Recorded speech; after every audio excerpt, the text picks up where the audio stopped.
ഇത്തിരി ചോറ് തിന്നുന്നവൻ മനസ്സിലാക്കുക മോഹൻലാലിനെ വിളിച്ച് കളിയാക്കിയതാണെന്നോ അല്ലെങ്കിൽ അവരുടെ പ്രൊമോഷനാണെന്നോ.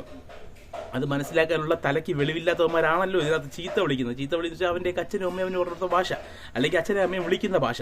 ഹായ് ഫ്രണ്ട്സ്, അപ്പോൾ ഇന്ന് നമ്മൾ കുറച്ച് സിനിമാ വിശേഷങ്ങളെ കുറിച്ചാണ് സംസാരിക്കാൻ പോകുന്നത്. നിങ്ങൾ തംബ്നെയിലിൽ കണ്ട കാര്യങ്ങൾ മാത്രമായിരിക്കും, ചിലപ്പോൾ കുറച്ച് കൂടുതൽ കാര്യങ്ങൾ കാണും. അത് നമുക്ക് ആദ്യത്തെ കാര്യം എന്താണെന്ന് വെച്ച് കഴിഞ്ഞാൽ, നമുക്ക് എല്ലാവർക്കും അറിയാമെന്നുള്ളതുപോലെ പടക്കളം എന്ന് പറഞ്ഞ സിനിമ റിലീസായിട്ടുണ്ടായിരുന്നു, പ്രിൻസ് ആൻഡ് ഫാമിലി എന്ന് പറഞ്ഞ സിനിമ റിലീസായിട്ടുണ്ടായിരുന്നു. ഇതിനകത്ത് ഏത് സിനിമയാണ് ഇപ്പോൾ മുൻപന്തിയിൽ നിൽക്കുന്നതെന്ന് ചോദിച്ചു കഴിഞ്ഞാൽ പ്രിൻസ് ആൻഡ് ഫാമിലി നമുക്ക് പറയേണ്ടി വരും. കാരണം പ്രിൻസ് ആൻഡ് ഫാമിലിക്ക് അത്രത്തോളം ഓഡിയൻസിൻ്റെ കയ്യിൽ നിന്നും അത്രത്തോളം നല്ല രീതിയിലുള്ള ഒരു മൗത്ത് പബ്ലിസിറ്റി സിനിമയ്ക്ക് കിട്ടുകയുണ്ടായി. അല്ലാതെ റിവ്യൂവേഴ്സ് കൊടുത്ത റിവ്യൂസ് ഒന്നും ഏറ്റിട്ടില്ല എന്ന് വേണം പറയാൻ.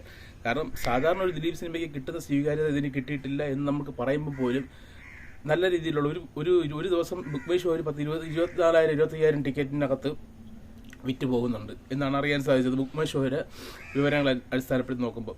അതുപോലെ തന്നെ പടക്കളം എന്ന് പറഞ്ഞ സിനിമയ്ക്കും 20,000-ന് മുകളിൽ ടിക്കറ്റ് വിറ്റ് പോയിട്ടുണ്ട്.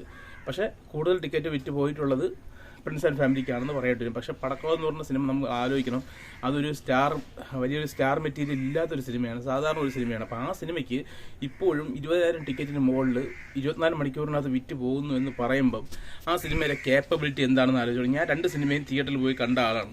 എനിക്ക് ഈ 2 സിനിമകളിൽ ഏറ്റവും ഇഷ്ടപ്പെട്ട പടക്കളം എന്ന് പറഞ്ഞ സിനിമയാണ്. പ്രിൻസ് ആൻഡ് ഫാമിലി എന്ന് പറഞ്ഞാൽ ദിലീപിൻ്റെ, നമ്മൾ പഴയ ഒരു കാലഘട്ടത്തിലെ ദിലീപിൻ്റെ സിനിമകൾ ഓർമ്മപ്പെടുത്തുമെങ്കിലും പഴയ തമാശകൾ തന്നെയാണ് ഇതിനകത്തുള്ളത്. പക്ഷെ നമുക്ക് അന്നത് ചിരിക്കാൻ പറ്റുമായിരുന്നു, പക്ഷെ ഇന്ന് ചിരിക്കാൻ പറ്റും, ചില തമാശകൾ ഏൽക്കുന്നില്ല എന്നുള്ള പ്രശ്നങ്ങളുണ്ട്. പക്ഷെ പടക്കളം എന്ന് പറഞ്ഞ സിനിമ അങ്ങനെയല്ല, അതൊരു വേറെ ലെവൽ സിനിമകളാണ്. അത് ആ സിനിമ നിങ്ങൾ ഒരിക്കലും തിയേറ്ററിൽ നിന്ന് മിസ്സാക്കരുത്. അത് OTT-ലും മൊബൈലിലും കണ്ടു കഴിഞ്ഞാൽ അത്രത്തോളം ഫീൽ കിട്ടൂല, അതെനിക്ക് ഉറപ്പ് നിങ്ങൾക്ക് തരാൻ പറ്റും. പിന്നെ അടുത്ത് പറയുന്നത് തുടരും എന്ന് പറഞ്ഞ സിനിമയുടെ കളക്ഷൻ. തുടരും എന്ന് പറഞ്ഞ സിനിമ 250 കോടി രൂപ എത്തുമെന്ന് ഞാൻ പ്രതീക്ഷിച്ചിരുന്നു. എന്നാൽ 250 കോടി ടച്ച് ചെയ്യാനുള്ള സാധ്യത കുറച്ച് കുറവാണ്. കാരണം 221 കോടി രൂപയ്ക്ക് മുകളിൽ 23 ദിവസം കൊണ്ട് കളക്ട് ചെയ്ത സിനിമയ്ക്ക് കൂടിപ്പോയി ഇനി ഒരു 10-20 കോടി രൂപയ്ക്കകത്ത് കളക്ട് ചെയ്യാനുള്ള പ്രാപ്തി ഉണ്ടെങ്കിൽ 240-243 കോടി രൂപയ്ക്ക് ഒതുങ്ങുമോ എന്നൊരു സാധ്യതയുണ്ട്. പക്ഷേ ഇതിൻ്റെ OTT അവകാശം എങ്ങനെയാണ് വിറ്റ് പോയിരിക്കുന്നതെന്ന് അറിഞ്ഞൂടെ. ചിലർ പറയുന്നു ഇത് അടുത്ത മാസം, അതായത് ജൂൺ മാസം ആദ്യ വാരത്തോടു കൂടി OTT-ൽ എത്തുമെന്ന് ചിലർ പറയുന്നു. ചിലർ പറയുന്നു മെയ് 25 കഴിയുമ്പോഴത്തേക്കും OTT എത്തുമെന്ന് പറയുന്നു. അങ്ങനെയൊക്കെ ചില ഒഫീഷ്യലായിട്ട് ഇതുവരെ OTT പ്ലാറ്റ്ഫോമായ ഹോട്ട്സ്റ്റാറോ അല്ലെങ്കിൽ അവരുടെ പ്രൊഡ്യൂസറായ രജപുത്ര രഞ്ജിത്തോ അല്ലെങ്കിൽ രജപുത്ര മീഡിയയോ ഇതിനെക്കുറിച്ചൊരു കാര്യങ്ങളും വെളിയിൽ പുറത്ത് വിട്ടിട്ടില്ല. കാരണം ഇപ്പോഴും നല്ല രീതിയിലുള്ള കളക്ഷൻ സിനിമയ്ക്ക് ലഭിക്കുന്നുണ്ട്. ഞാൻ പറഞ്ഞ ഈ പടക്കളം പ്രിൻസ് ആൻഡ് ഫാമിലി എന്ന് പറഞ്ഞ സിനിമയ്ക്ക് ഇപ്പോൾ ലഭിക്കുന്നതിനേക്കാളും കൂടുതൽ കളക്ഷൻ ഡെയിലി ബേസിസിൽ നമ്മുടെ തുടരും സിനിമയ്ക്ക് ലഭിക്കുന്നുണ്ട്. അതുകൊണ്ട് തന്നെ അവർ ഒരു OTT പ്രഖ്യാപനമൊന്നും അവർ നടത്തുന്നില്ല. പിന്നെ വേറൊന്ന് പറയാനുള്ള എന്താണെന്ന് വെച്ച് കഴിഞ്ഞാൽ, നമ്മുടെ ബെറോസ് പാപ്പ നമ്മൾ നല്ല കാര്യങ്ങൾ വരുമ്പോൾ നല്ലതെന്ന് പറയും, മോശം വരുമ്പോൾ മോശമെന്ന് പറയും. മോശം കാര്യങ്ങൾ അംഗീകരിക്കാനുള്ള കഴിവ് അതൊരു ഫാൻസുകാർക്ക് വേണം. അത് മോശമാണെങ്കിൽ മോശമെന്ന് പറയുന്നതന്നെ ചീത്ത വിളിക്കാതെങ്കിലും ഇരിക്കണം മിനിമം ക്വാളിറ്റിയുള്ള ഫാൻസുകാർ. കാരണം ഈ കലാഭവൻ മണി മെമ്മോറിയൽ അവാർഡ് എന്ന് പറയുന്നത് മികച്ച നവാഗത സംവിധായകന് കൊടുത്തത് എന്തുകൊണ്ടായിരിക്കും? നിങ്ങളൊന്ന് ആലോചിച്ചു. ഇത് ആദ്യത്തെ കലാഭവൻ മണി പുരസ്കാരമാണ് മികച്ച സംവിധായകനുള്ള.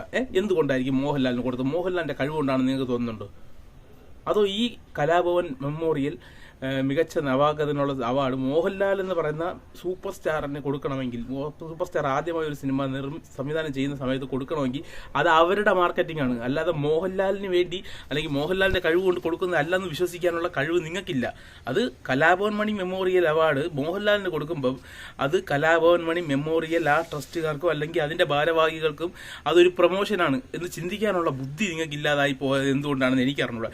നിങ്ങളത് ഞാൻ അതിനെക്കുറിച്ച് പറയുമ്പോഴത്തേക്കും താഴെ വന്ന് കമന്റ് ബോക്സിൽ പൂരപ്പാട്ട് പാടിച്ച കാര്യമില്ല. അത് ഒരു അമ്മയും അച്ഛനും വീട്ടിൽ പറഞ്ഞു കൊടുക്കുന്ന ഭാഷയാണ്. ഞാൻ പണ്ട് പറഞ്ഞതുപോലെ കമന്റ് ബോക്സിൽ നിങ്ങൾ ഇടുന്നത് നിന്റെയും അച്ഛനെയും അമ്മയും നീ വിളിക്കുന്ന ഭാഷയാണ് നീ കമന്റ് ബോക്സിൽ എന്നെയും വിളിക്കുന്നത്.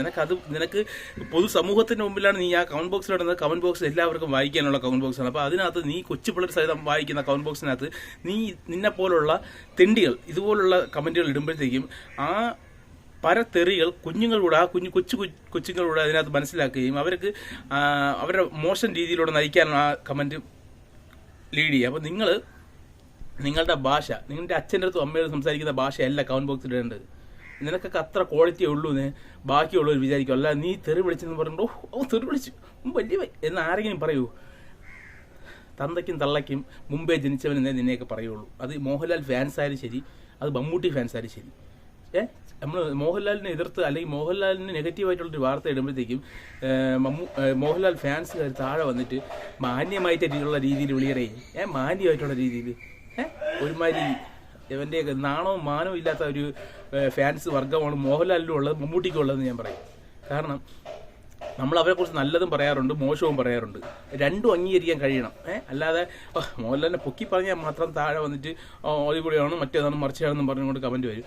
മോഹൻലാലിന് എന്തെങ്കിലും നെഗറ്റീവ് ബെറോസ് സിനിമയ്ക്ക് മികച്ച ഡയറക്ടറിനുള്ള അവാർഡ് കിട്ടിയെന്ന് പറഞ്ഞാൽ ഇത്തിരി ചോറ് തിന്നുന്നവൻ മനസ്സിലാക്കുക മോഹൻലാലിനെ വിളിച്ച് കളിയാക്കിയതാണെന്നോ അല്ലെങ്കിൽ അവരുടെ പ്രൊമോഷനാണെന്നോ. അത് മനസ്സിലാക്കാനുള്ള തലയ്ക്ക് വെളിവില്ലാത്തവന്മാരാണല്ലോ ഇതിനകത്ത് ചീത്ത വിളിക്കുന്നത്. അവൻ്റെ അച്ഛനും അമ്മയും ഓരോരുത്തർ ഭാഷ, അല്ലെങ്കിൽ അച്ഛനെ അമ്മയും വിളിക്കുന്ന ഭാഷ. അപ്പോൾ ഓക്കെ, കുറച്ച് പൊട്ടിത്തെറിക്കേണ്ടി വന്നിട്ടുണ്ട്. അപ്പം നിങ്ങളുടെ അഭിപ്രായം നിങ്ങൾ ആരും സബ്സ്ക്രൈബ് ചെയ്യും അല്ലെങ്കിൽ നിങ്ങൾ അൺസബ്സ്ക്രൈബ് ചെയ്യുമെന്ന് പറഞ്ഞുകൊണ്ട് ഞാൻ എൻ്റെ വീഡിയോയ്ക്കകത്തുള്ള ഒരു സംസാരവും കുറയ്ക്കില്ല. കാര്യമായിട്ട് പറയും. എവനെങ്കിലും ഇതുപോലുള്ള തെമ്മാടിത്തരം കാണിച്ചു കഴിഞ്ഞാൽ അത് തുറന്ന് പറയുകയും ചെയ്യും. അപ്പം നിങ്ങളുടെ അഭിപ്രായം നിങ്ങൾക്ക് കമന്റ് ബോക്സിൽ ഇടാം. നന്ദി, നമസ്കാരം.